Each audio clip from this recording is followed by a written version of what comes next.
देश हमेशा याद रखेगा। विगत कुछ वर्षों में नक्सलियों के खिलाफ लड़ाई निर्णायक मोड़ पर पहुंची है और इस दुर्भाग्यपूर्ण घटना ने इसको और आगे बढ़ाने का काम किया है। हम 2 मकाम और आगे बढ़े हैं। आज छत्तीसगढ़ शासन के मुख्यमंत्री बघेल जी के साथ सभी फोर्स के अफसरों के साथ अभी रिव्यू मीटिंग भी की और रिव्यू मीटिंग के अंदर ये लड़ाई की गति किसी भी तरह से कम न हो, ये सुझाव अफसरों की ओर से ही आया, जो बताता है कि हमारे जवानों का मोरल अभी भी इंटैक्ट है और आगे बढ़ा है। और मैं देश को विश्वास दिलाना चाहता हूं कि लड़ाई रुकेगी नहीं और गति के साथ आगे बढ़ेगी और इसको हम अंजाम तक ले जाएंगे। ये लड़ाई में अंत में नक्सलवादियों के खिलाफ हमारी विजय निश्चित है। विगत 5-6 सालों के अंदर छत्तीसगढ़ के अंदर जितने भी कैंप अंदर तक ले जाने थे उसमें काफी बड़ी मात्रा में हमें सफलता मिली है। छत्तीसगढ़ शासन और भारत सरकार ने मिलकर अंदर जाने की गति को बढ़ाया है और उसी ही जुल्लाहट में इस प्रकार के घटनाएं सामने आती हैं। विकास के मोर्चे पर भी ढेर सारे काम हुए हैं। कोरोना के कारण थोड़ी गति विगत 1 साल में मंद हुई है, मगर मैं मानता हूं कि जितने भी सुझाव ट्राइबल जनप्रतिनिधियों की ओर से, मुख्यमंत्री छत्तीसगढ़ की ओर से, छत्तीसगढ़ के सांसदों की ओर से मिले हैं, वो सभी पर कार्यवाही चालू है। तो ट्राइबल एरिया के अंदर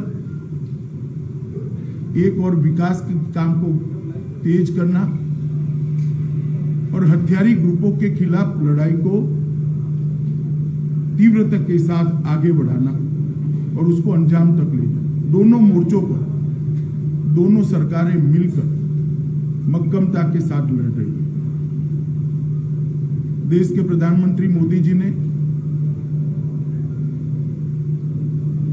ये पूरी लड़ाई को लॉजिकल एंड तक ले जाने के लिए भारत सरकार की प्रायोरिटी पहले से ही तय की हुई। मैं आज छत्तीसगढ़ और भारत की जनता को विश्वास दिलाना चाहता हूं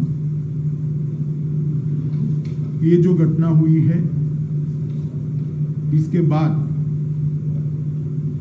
ये लड़ाई और तीव्र करेंगे और ये लड़ाई को हम निश्चित रूप से विजय में परिवर्तित करेंगे। जो जवान शहीद हुए हैं उनके परिजनों को भी मैं ये बात कहना चाहता हूं कि आपके भाई ने, आपके पति ने, आपके बेटे ने जो देश के लिए सर्वोच्च बलिदान दिया है उसको देश कभी भुला नहीं सकता। मैं भारत सरकार की ओर से आपको इतना ही कहना चाहता हूं कि संकट की, दुख की इस घड़ी में पूरा देश आपके साथ खड़ा है और आपके परिजनों का जो बलिदान है वो व्यर्थ नहीं जाएगा। इन्होंने जिस उद्देश्य के लिए अपना सर्वोच्च बलिदान दिया है वो उद्देश्य को हम जरूर सिद्ध करेंगे। फिर से एक बार मैं शहीद हुए जवानों को श्रद्धांजलि देना चाहता हूं और उनका सर्वोच्च बलिदान जो है वो व्यर्थ नहीं जाएगा, इसके लिए मैं देश को विश्वास दिलाता हूं। सर, हवाई हमला भी सर, नक्सलियों से वार्ता की कोई उम्मीद बाकी है? हवाई हमले को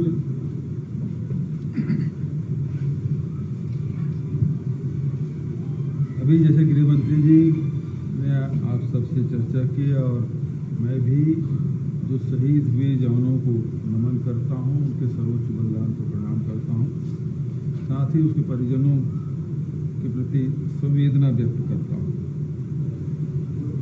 परसों की जो घटना है वो निश्चित रूप से पूरे प्रदेश को, देश को झकझोरा है, लेकिन ये भी मैं कहना चाहूँगा कि हमारे जवानों ने बहुत ही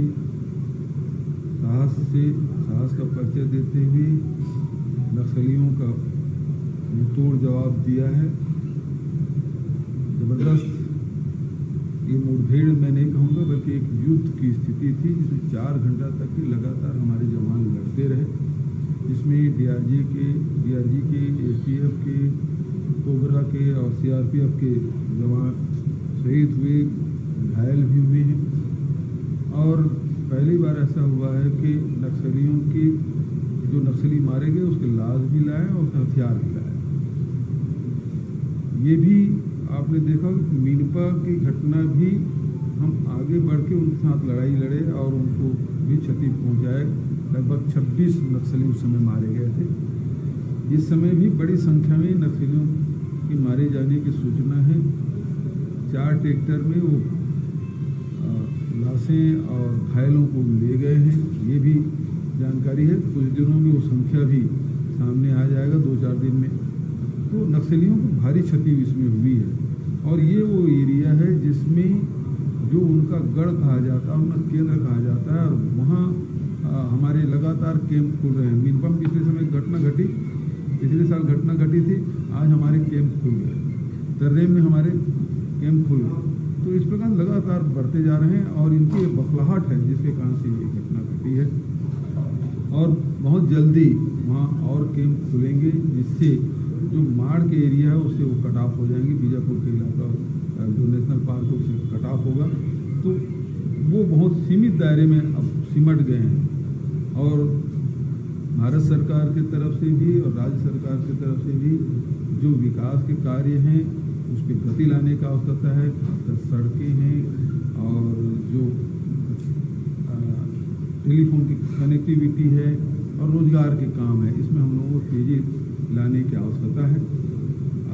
और इस दिशा में अभी बातचीत भी हुई है और सार्थक बातचीत हुई है। और केंद्र के बल और राज्य के बल के जो दोनों अधिकारी हैं उनके बीच में प्रॉपर समन्वय भी है और संयुक्त रूप से ऑपरेशन भी हुआ है और आगे भी इस प्रकार से होगा।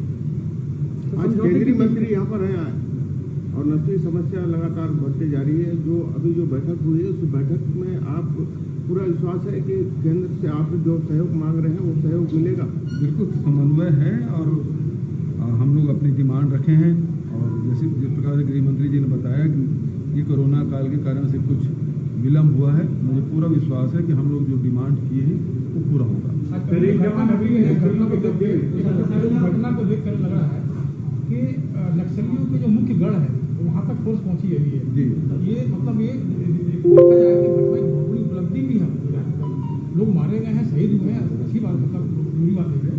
लेकिन जो वास्तविकता है वो ये है कि एक ऐसा गढ़ जहाँ पर हरमा का क्षेत्र था वहाँ तक पुलिस का पहुँचना ये अपने आप में उपलब्धि है। तो अब क्या लग रहा है कि कोई अपने को हवाई हमले की या हवाई उसकी जरूरत? अभी उस मामले में कोई चर्चा नहीं हुई है, लेकिन जो हमारी रणनीति है, रणनीति का खुलासा अभी नहीं किया जाएगा। लेकिन ये है कि हम उसके मान में घुसे हैं, कि पहली बार हुआ। पिछले साल भी मीनपा पहुंचे, इस साल तर्रेम के आगे गए हैं, तो उसके मान में हम घुस चुके हैं और बहुत जल्दी उसको सफाया भी। एक जवान नक्सलियों के कब्जे में ऐसी जानकारी, एक जवान अभी मिसिंग है, ये जानकारी हमको। साथ ग्रे हाउंड सर्विस है जो आंध्र प्रदेश में काम करती है, यहाँ छत्तीसगढ़ में लागू करेंगे। तो एक जवान भी मिसिंग है। देखिए, कई सारी चीज़ों के निर्णय हुए हैं। मैं नहीं मानता निर्णय सार्वजनिक रूप से चर्चा करनी चाहिए, मगर बहुत डिटेल चर्चा हुई है। और जैसा कि मैंने आगे भी बताया कि जिस जगह पे मुठभेड़ हुई वही बताता है कि हम काफ़ी आगे पहुँच चुके हैं। देखिए, जिस जगह पे आप आज श्रद्धांजलि दिए, पाटिल साहब ने दिए, आज आपने भी दिया, लेकिन आपने एक बात कही कि इसको अंजाम तक पहुँचाएंगे। ऐसा कोई निर्णय है क्या? नहीं, मैंने कहा ना कब बहुत सारी चीज़ें चर्चा हुई आज मीटिंग में, मगर इसको सार्वजनिक नहीं किया। जवान धन्यवाद। जवान नक्सलियों के